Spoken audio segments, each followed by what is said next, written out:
श्री जी के यश को गुणगान रसिक जन करें, संत जन करें, वैष्णव जन करें, पर हमारे लाल जी के गुण को यशगान तो श्री श्री जी करें, ठाकुरानी करें, हमारी लाडली जू करें। एक छोटा सा प्रसंग है तो बहुत सुंदर, पर कभी कभी श्री जी के भाव कहवे में संकोच होवे कि पता नहीं योग्य लोग हैं कि नहीं सुनने वाले। आप सब तो योग्य ही हो, पर मन में भाव आवे कि कोई ऐसो ना बैठो हो जो श्री जी के यश को और रूप में ले जाए। कोई और भाव में ले गए हो तो फिर अपराध हमको लगेगा बतावे बारे को। तो ये हमारे श्री जी को यश जितना हो सके गोपनीय रखने को संतन ने आज्ञा करी है। इसलिए हमारे वृंदावन में श्री जी हैं भी गोपनीय। बिहारी जी दिखेंगे, राधा वल्लभ जी दिखेंगे, राधा रमण जी दिखेंगे, नाम श्री जी को रेगो संग में। श्री जी कहाँ है? गोपनीय। रत्न को जितना हो सके उतना गोपनीय रखो जाए। और सुनो भैया, आज की कथा ना ब्रज भाषा में ही होगी, तो यही में ही सुनियो। अब आप लोग शरीर से चाहे मानो कि आप ब्रज में बैठे हो, लेकिन वास्तव में कथा तो ब्रज में नहीं है। कथा तो अब कथा तो हिसार में नहीं है, कथा ब्रज में पहुंच गई है, तो ब्रज भाषा कोई भाव रहेगो। तो श्री जी लाल जी के रूप को वर्णन कर रही हैं, और रूप को वर्णन कहा कर रही हैं वहां में ज्यादा ना जाके केवल एक बात सुनो। श्री जी आज सब सखीन से कह रही हैं, राधा रानी कह रही हैं कि मैं तो जा रही हूं हिमालय पर तपस्या करवे। सब सखी बोली ऐसो कहा भयो श्री जी, आप हिमालय पर तपस्या करवे क्यों जा रही हो? आपको कहा जरूरत पड़ी तपस्या की? बोले ना, अब मैं तपस्या करूंगी और तपस्या करके ब्रह्मा को आज्ञा करूंगी कि अब वो सृष्टि जैसी मैं कहूं वैसी करे। मैं चाहूं कि ब्रह्मा को अपने वश करके और वहां से आज्ञा करूं कि भैया तू मेरे अनुसार सृष्टि बना। सब सखी पूछ रही हैं, हे श्री जी, हे श्यामाजू, आप कैसी सृष्टि करवाना चाहो, कैसी दुनिया बनाना चाहो? तब श्री जी कह रही हैं, या विधाता ने तो दो ही नेत्र बनाए हैं, इतने सारे रोए बना दिए, कहा काम है इनको? कोई काम के हैं ये रोए? हमारे अंग प्रत्यंगों में इतने रोए, चलो नेकाद यहां पे हैं, ये काम के या तो सुंदरता शोभा बढ़े, लेकिन बाकी सर्वांगीण अंग के रोए इनको कहा काम? ये बेफिजूल के ब्रह्मा ने बना दिए हैं। या हमारे अब मैं सृष्टि करवाऊंगी और ब्रह्मा से कहूंगी रोए नहीं, जितने रोए हैं उतने नेत्र प्रकट कर दे। क्यों? रोम रोम प्रति नैन बनाऊं। और कैसे नैन बनाऊंगी? बोले बिना पलक वाले नेत्र बनवाऊंगी, जो कभी झपके ही नहीं, एक टक रहे पलक न बनाऊं। रोम रोम प्रति नैन बनाऊं, एक टक रहे पलक न बनाऊं। ललिता विशाखा बोली, इतने नेत्रन को कहा करोगे? बोले अरे सखी, तभी हमारे मन के मनोरथ पूर्ण होंगे जब श्याम सुंदर सन्मुख आएंगे, हम रोम रोम से उनको निहारेंगे। दो नेत्रन में बड़ो ऐसा लगे कि इतना अवकाश ही ना है, इतनी जगह ही ना है इन नेत्रन में कि श्याम सुंदर इनमें विराज जाएं। या हमारे दो नेत्र तो बड़े कम हैं, मैं रोम रोम से श्याम सुंदर को निहारना चाहूं। और मैं कहा संसार को प्रत्येक जीव ठाकुर जी को प्रत्येक रोम से निहारे, ऐसे मैं विधाता से सृजन करवाऊंगी। तो सोचो, हमारे लाल जी कम थोड़े हैं, बहुत सुंदर है। श्री जी नित्य विचार करें कब लाल जी पधारे और कब निहारूं।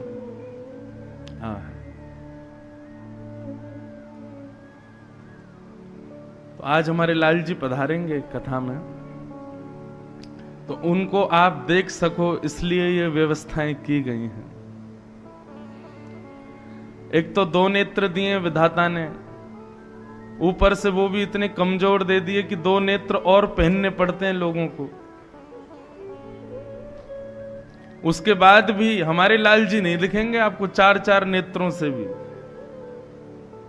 क्योंकि उनको देखवे के काजे तो भैया साधन होना चाहिए। तो हमारे ये साधन लगाए हैं, तो आप लोग आज हमारे लाल जी को दर्शन करिए। प्यारे गिरधर लाल पधारेंगे।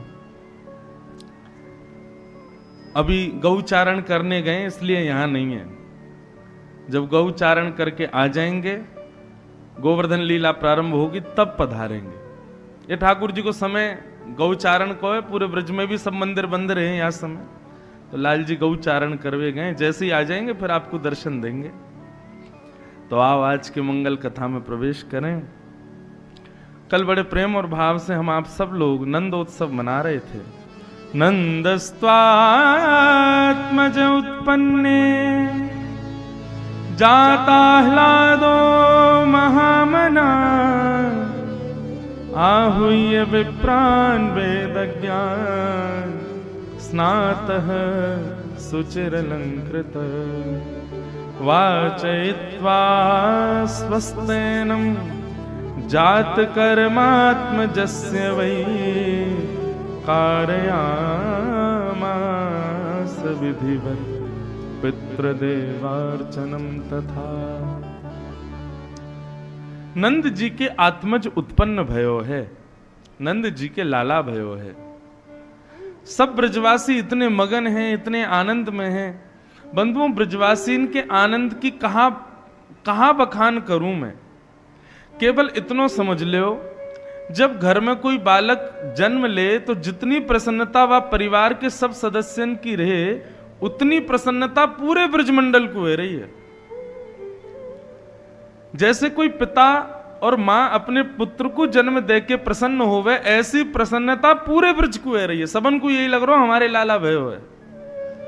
महाराज, एक घर में हवन चल रहे हैं, दूसरे घर में अनुष्ठान चल रहे हैं, तीसरे घर में पंगत चल रही है। नंद बाबा को स्वयं को नहीं पता, भैया पूरे ब्रजवासी अपने अपने घर में उत्सव मना रहे हैं। ब्राह्मण भोजन है रहे हैं, 100-100, 150-150 ब्राह्मण भोजन पा रहे हैं। कोई ने पूछे भैया काय बात को भोजन है रहो? बोले अरे नंद जी के लाला भयो या मारे। बोलो लाला नंद जी के भयो, तुम काय को कर रहे हो? बोले हमारो भी तो लाला है।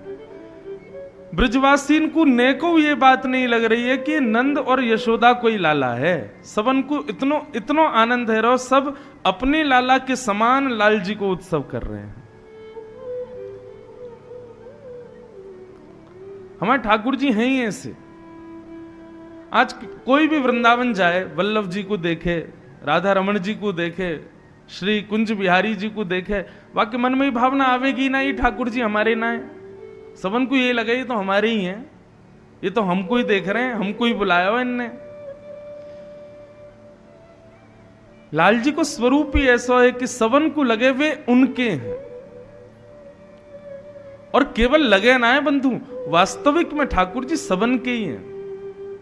अभी आज कथा में आएगा, ठाकुर जी जब वनभोज करवे जामे ना, तो सब ग्वालान में होड़ लगे ठाकुर जी कौन के पास बैठेंगे। मधुमंगल श्रीदामा सबरे पहले तो ही मंत्रणा करके चले, ऐसी योजना बनाएंगे कि लाला मेरे सामने ही बैठे। लेकिन आज तक कोई भी ग्वाल वाला में हड़प नहीं भई कि भैया लाला तेरे पास क्यों बैठो। क्यों? ठाकुर जी ऐसी अदा से बैठे कि सबन को लगे लाला हमारे सामने ही बैठो है, ये तो हमारे सन्मुख ही बैठो है। तो ठाकुर जी को इस स्वरूप स्वभाव है, वो सबको स्वीकार करें, सबको अंगीकार करें। केवल नंद यशोदा के हृदय में आनंद ना है, पूरा ब्रजमंडल आनंद निमग्न है। आहा,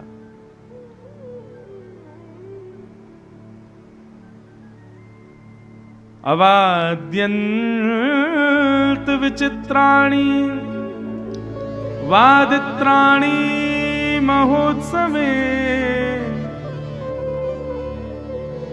इतना उत्सव मना रहे हैं ब्रजवासी, ढोल नगाड़े ताशे सब बजा रहे हैं। लेकिन भैया उत्सव 2-4-10 दिन के हों तो ढोल नगाड़े बजे, साल भर उत्सव मन तो ही रहे हो। ढोल नगाड़े इनकी भी एक समय अवधि रहे, इतनी देर ही बच सके, बातें ज्यादा ना बच पाएंगे। लेकिन यहां तो नंद सब ब्रजवासी अखंड 1 वर्ष तक ठाकुर जी को जन्मोत्सव मना रहे हैं। तो बोले भैया फिर वाद्य कैसे बज रहे हैं? वाद्यन को तो समय रहे, 2-4 दिन बाद बजवे बंद रह जाएं। तब यहां पर श्री सुखदेव जी वर्णन कर रहे हैं, बोले कोई अपना मुंह खोल के गाल बजा रो है, कोई मोहते आवाज निकाल के पीपनी बजा रो है, कोई हाथन के शंख बजा के वामित स्वर निकाल लो है, कोई थाली बजा रो, कोई कांसे बजा रो, कोई जमीन पे ही तबला बजा रो है, कोई बिना बाल वारो, कोई ब्रजवासी दिख जाए तो वही के सिर पे ही ढोलकिया बजा दें।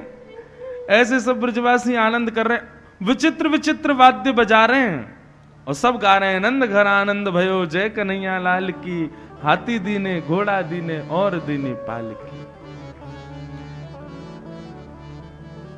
एक ढाणी को नंद बाबा के यहां आयो। बंधुओं, हमारे ब्रज में ढाणी को प्रसंग बड़ा प्रसिद्ध है।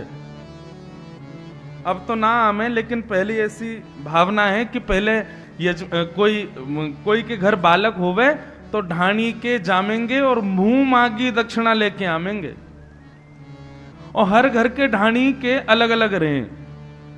नंद बाबा को ढाणी को आज नंद बाबा के यहां इतने वर्षन बाद आयो।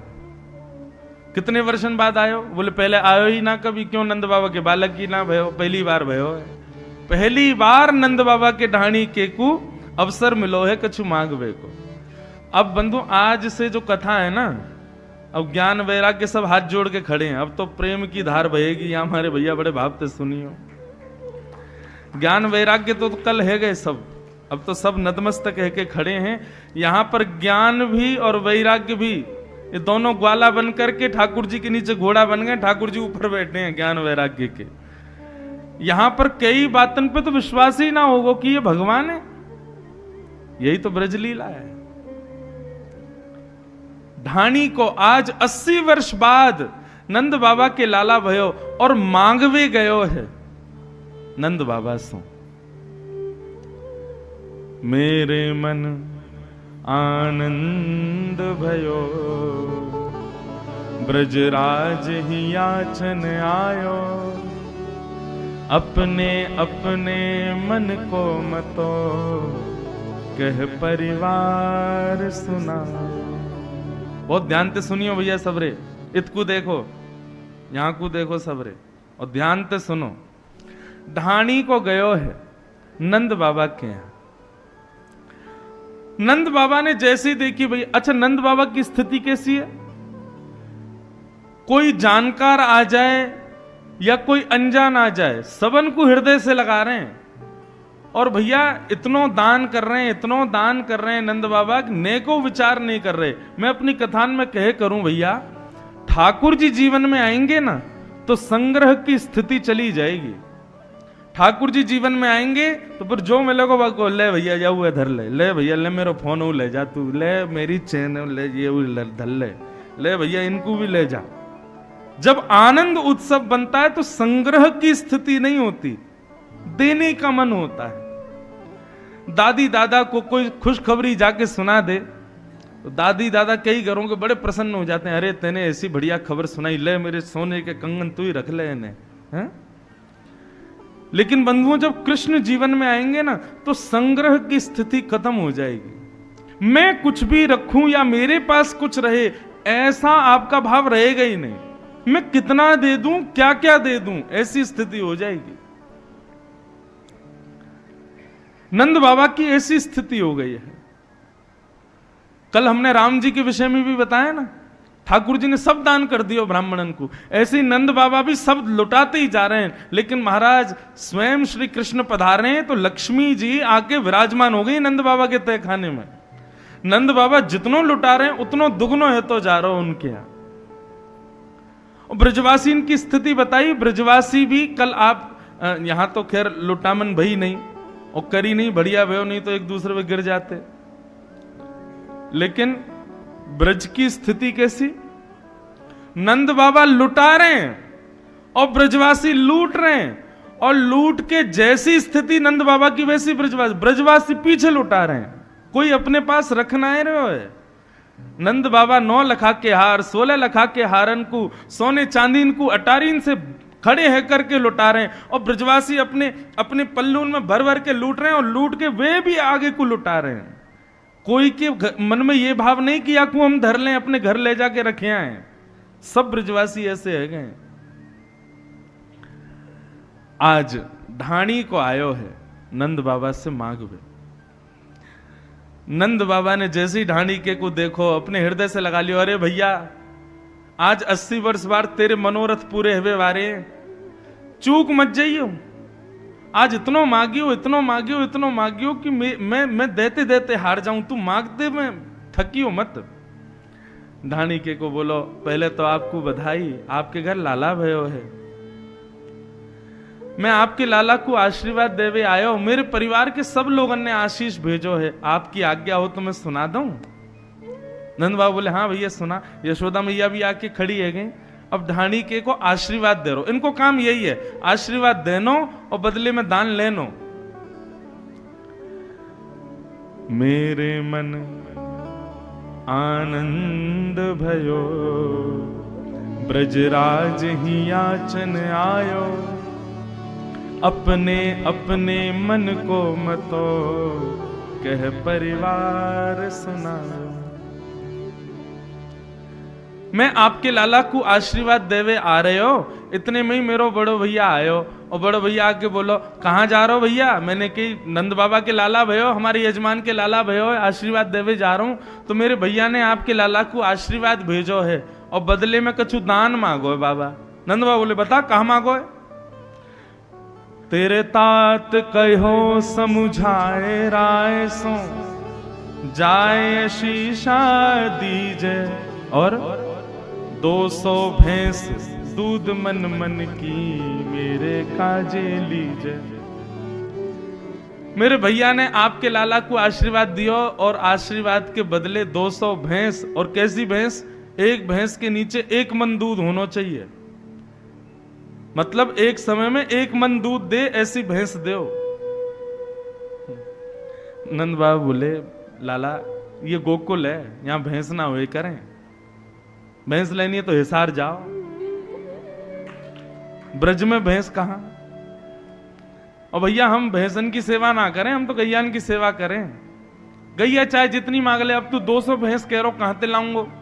बोले अब भैया ने तो 200 भैंस ही मांगी हैं।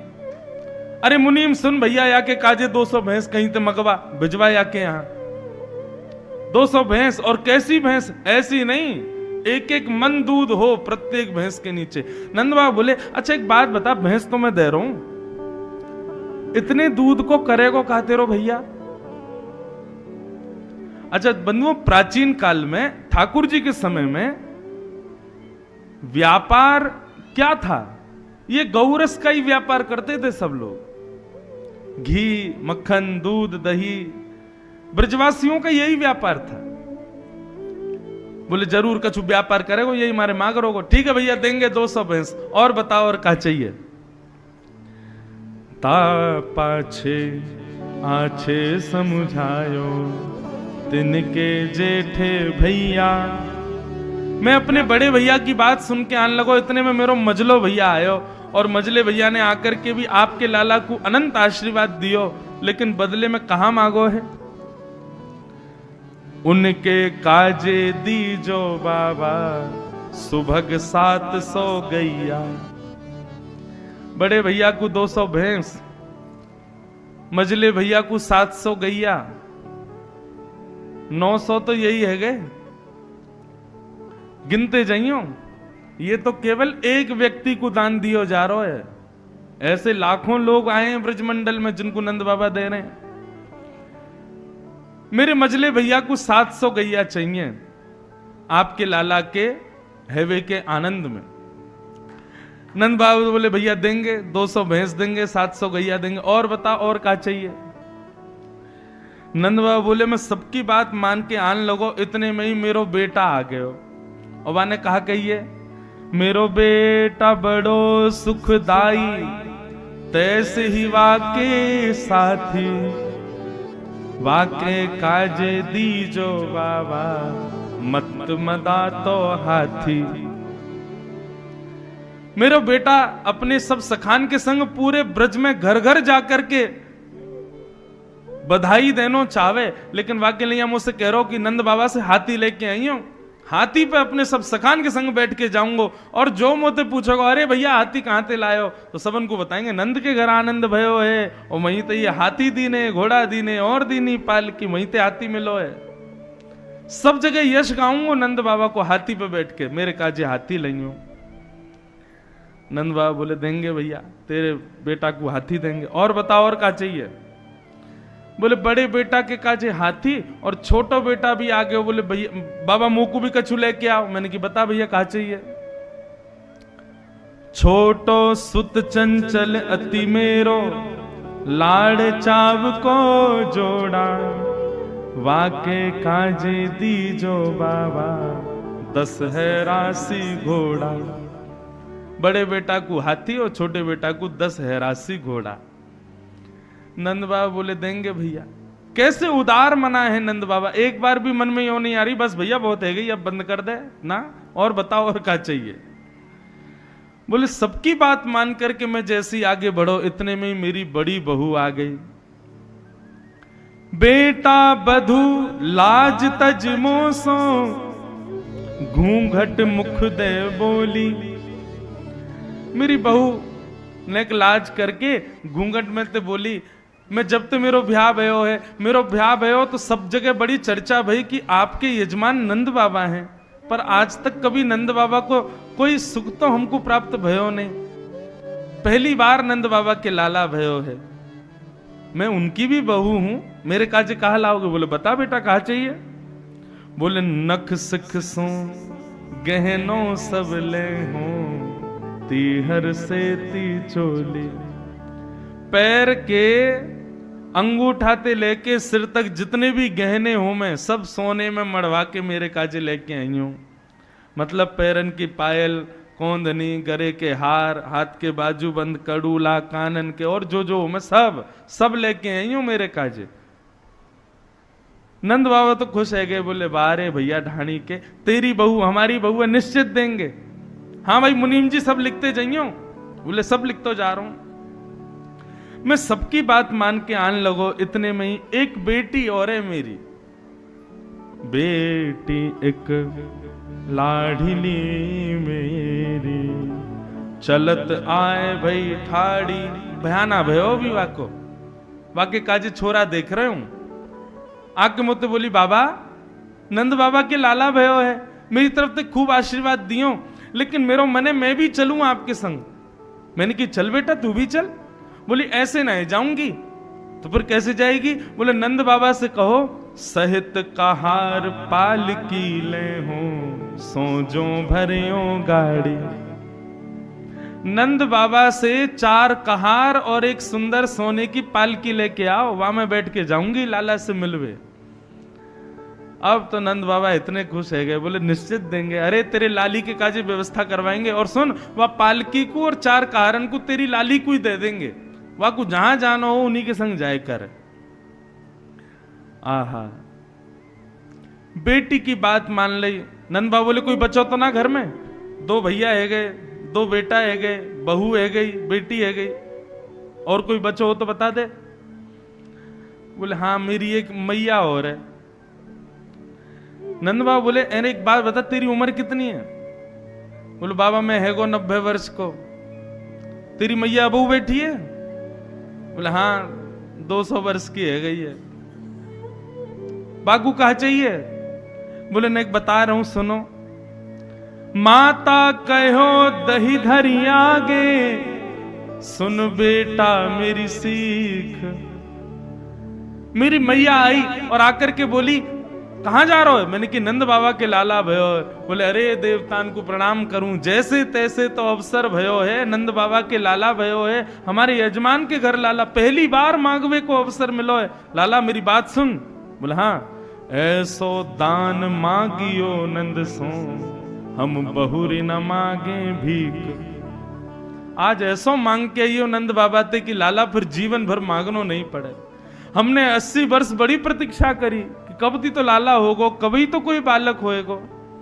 आज तक मांगवे को अवसर नहीं मिलो, लेकिन अब ऐसो मांग के आइयो कि जीवन भर हमको कोई परिश्रम नहीं करना पड़े। नंद बाबा बोले हाँ भैया निश्चित देंगे। मुनीम खड़ा वहीं पे सब लिखतो जा रहा, काका देनो है। इतनो कहते ही नंद बाबा बोले और कोई बच्चो? बोले ना बाबा, अब सब है गए, यही है घर में। यशोदा मैया बोली ना, तेरे भैयान की बात है गई, बेटान की है गई, बहू की है गई, बेटी की है गई, मैया की है गई, ढाणिन तेरी पत्नी वाने कछु ना मांगो।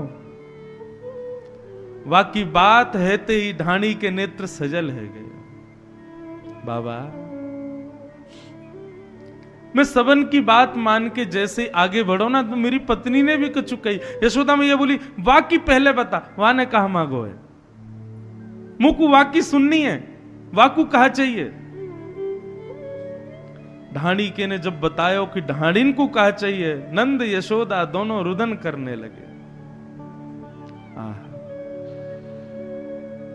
बोले सबकी बात जैसे ही मैं मान के बढ़न लगो, इतने में ही तब बोली मेरी घरवारी, नीके नीके जइयो।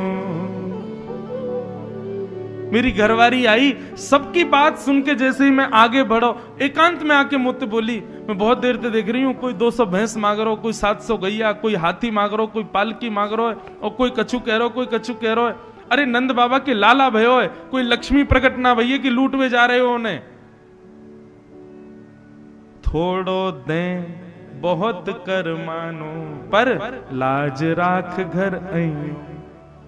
नंद बाबा यदि आपको तुलसी पत्र हाथ में रख करके दे दे और कहें भैया ढाणी के जय है, तो वाकू अपने सिर से लगा के आई हो, पर हमारी लाज रख के आई हो नंद बाबा के यहाँ। कहीं यो ना सोचे अरे लुटेरो आगो जन कितनो लूट के ले जा रहे हो मुझे, हमारी लाज बना के आई हो। इतनो मांगवे की जरूरत ना है नंद बाबा ते, नंद बाबा थोड़ो सो भी दे दें, वाकू बहुत मान के घर आई हो। नंद यशोदा दोनों के नेत्र सजल हो गए ढाणिन के बात सुन के, और नेत्रन के आंसू पहुंच करके नंद बाबा ने मुनीम बुलायो, और बुला करके कही, बोले जो जो याने कहो है सब दूनो दूनो दे हूं, सब दुगना दुगना करके दो, कोई कमी नहीं रह जाए ढाणी के यहाँ। और जैसे ही महाराज ये बात ब्रजवासीन को पता चली कि नंद बाबा ने हाथी दिए, घोड़ा दिए, पालकी दिए, सोने चांदी दिए, सब ब्रजवासी दही उड़ा उड़ा करके गाने लगे, हाथी दीने घोड़ा दीने और दीनी पालकी, हाथी दीने घोड़ा दीने और दीनी पालकी, हाथी दीने घोड़ा दीने और दीनी पालकी, हाथी दीने घोड़ा दीने और दीनी पालकी। हाँ हाँ ओ नंद घरा नंद भयो जय कन्हैया लाल की, नंद घरा नंद भयो जय कन्हैया लाल, हे नंद घरा नंद भयो जय कन्हैया लाल की, नंद घरा नंद भयो जय कन्हैया लाल। हाँ यशोदा के लाला भयो जय कन्हैया लाल के, यशोदा के लाला भयो जय कन्हैया लाल, हे नंद घरा नंद भयो जय कन्हैया लाल के, नंद घरा नंद भयो जय कन्हैया लाल। सब ब्रजवासी नाच रहे हैं, गा रहे हैं, आनंद मना रहे हैं। ऐसे उदार मना श्री नंद बाबा भय। नंद बाबा के हृदय को भाव, सब ब्रजवासियों को बहुत सुख मिलो। बहुत सारा वर्णन है यहां पर, नंद बाबा कैसे कैसे दान कर रहे हैं। नंद बाबा को जब ये बात पता चली कि भैया हमारे दान की ज्यादा ही महिमा गाई जा रही है, तो नंद बाबा को थोड़ा संकोच भयो कि ज्यादा दिखा के दान करवे से हमारा यश गायो जा रहा है। तो नंद बाबा छुपा के दान देने लगे।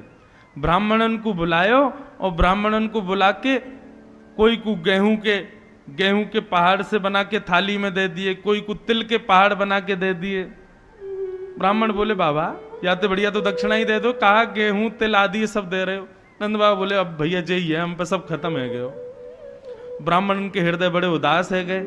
लेकिन घर जाके जैसे ही गेहूं तिल आदि वो सबन के जो पहाड़ एक आए उनको डिब्बान में भरन लगे, तो जैसे ही हटा के देखो तो भीतर महाराज उनमें सोने चांदी हीरे जवाहरात मणि रत्न सब माणिकन से भरे हुए हैं। ब्राह्मण जैसे ही लौट करके नंद भवन गए, नंद बाबा मुंह पे इशारा करें, बोलो बोलो मत, बस लेके जाओ, ज्यादा प्रचार मत करो, बहुत प्रचार है गयो है मेरे दान को, मेरे लाला भयो है, मैं आपको प्रचार ना करना चाहूं, आप तो बस प्रसन्न रहो, राजी रहो सब।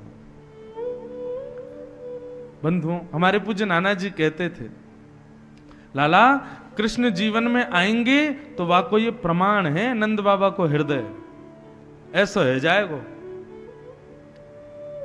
लुटावे की इच्छा होगी, संग्रह की इच्छा नष्ट हो जाएगी। संसार में रहें तो संग्रह की इच्छा रहे, लेकिन लालजी जब आमे तब संग्रह की इच्छा खत्म है जाए हृदय ते, सब देवे की इच्छा रहे।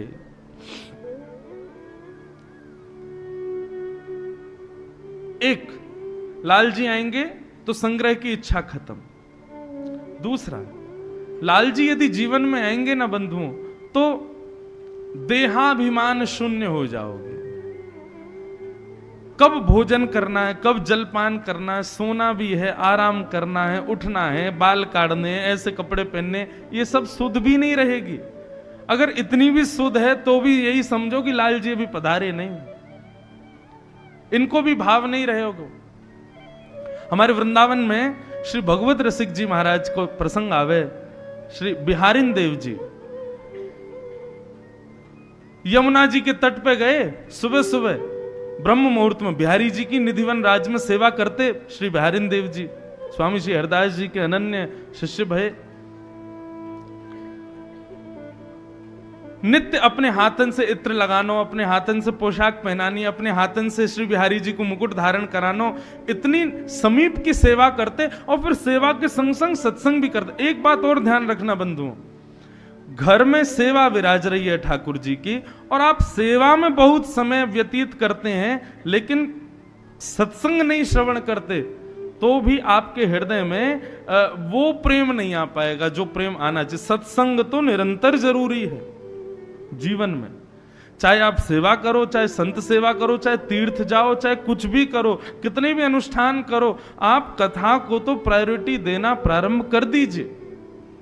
अगर आप सत्संग को योग्यता नहीं देंगे तो आपके जितने भी नियम हैं वो कभी आपका साफल्य नहीं कर पाएंगे। नाम जप करो, तिलक लगाओ, तीर्थ यात्रा करो, परिक्रमा करो, एकादशी व्रत करो, सब करो, लेकिन प्रत्येक दिन थोड़ा समय सत्संग को दो। हमारी इस बात को मान लीजिए आप। सत्संग क्या है पता है बंधु?